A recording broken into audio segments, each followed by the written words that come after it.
So now that we've applied the section breaks, we're going to go ahead and put in our styles so we can make sure that our font is stylized the way that we want it to. So to do this, we need to first apply a heading 1 style to a bunch of different text pieces. And you're really just looking for what's going to help the reader stand out and know what they're going to be looking at in the different sections. So starting with corporate profile right here, I'm just going to click on it and go to the home tab. And in my styles group, whether it's a button or a drop-down menu, I'm going to go ahead and click heading 1. And when I apply heading 1, it will apply to not only the text, but also the paragraph because it's a paragraph setting. And now that I've done this once, I can actually scroll down to the second page to Tolano Environmental Consulting right at the beginning of the page. And I can hit Control Y or even redo, and it will redo the thing I just did, which means that it'll apply the heading 1 for me. So then I'm going to scroll down to the page 4, Tolano Adventures, hit Control Y to redo it again.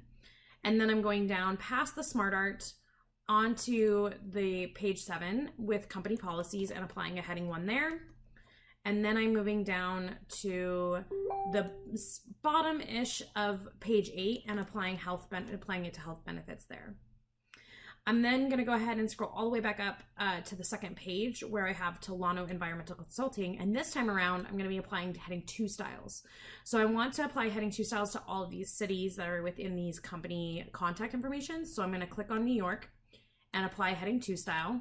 I'm then going to pop through and start finding all the other ones. So like Cape Town is over here on the second column, apply heading 2 style. Again, you can be using Control Y. So I'm going to go to Toronto down at the bottom of the second column on the first page, Control Y. Next page, I see Tokyo right up here in the second column, apply it there.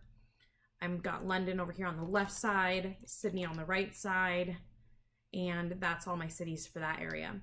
Then underneath Tolano Adventures, I've got New York, London, Tokyo, Cape Town, whoops, sorry, click the wrong one, Cape Town, Sydney, Toronto, and Seattle.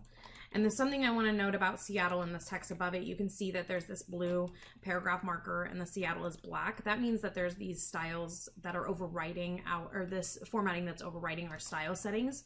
So I'm actually going to select those 2 lines and I'm going to go ahead and clear the formatting on those ones to get rid of all the font format.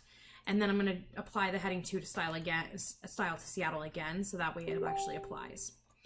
Then I'm going to go ahead and scroll down to the following pages after the Smart Art, and underneath company policies here, I'm on page 7. I've got network access, business expenses, IT requirements, vacation days, and then time off days, sick days, and bereavement on the next page, bereavement leave on the next page. Underneath health benefits, I'm going to go ahead and put medical, dental, next page, long-term disability, and life insurance. So now that all my headings are applied, I actually can go and modify my heading styles. So to modify my heading styles, I'm going to go ahead and so I can show you what they look like right here, looking at multiple styles. I'm going to go to heading 1 up here, and I'm going to go ahead and right-click it and choose Modify. So when I click Modify, I then have the option to start adjusting it. The assignment said to adjust it to have a bottom border and italic text and shadow effect. So I'm going to go ahead and italicize it here. I'm going to go to Format down at the bottom and choose Border. This is going to allow me to apply a border to all of it. I'm going to do a dashed border like it says with a color of olive green accent 3. And when I hover over this, it says olive green accent 3. And then a width of 1.5 points. It wants it only on the bottom. So in the preview over here on the right, I'm going to turn off all the other sides and click OK, and it'll apply in the preview.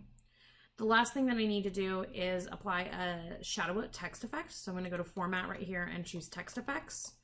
And that's going to allow me to either do the text fill and outline, but then right here do actual text effects, which is similar to this button right here on your ribbon. And underneath there, I then have shadow. And the assignment says I need to specifically set offset top left shadow. So I'm not going to actually make my own. Instead, I'm going to go to these presets right here. And I'm going to look for these. And when I hover over them, you can see that these outer ones are all offset. And I'm looking for offset top left, which means that it's at the top and to the left, which is right here, because the shadow is going up and to the left. Once I do that, it'll adjust the settings. Click OK. Click OK again. And you can now see that health benefits, company policies, and other heading 1s have adjusted.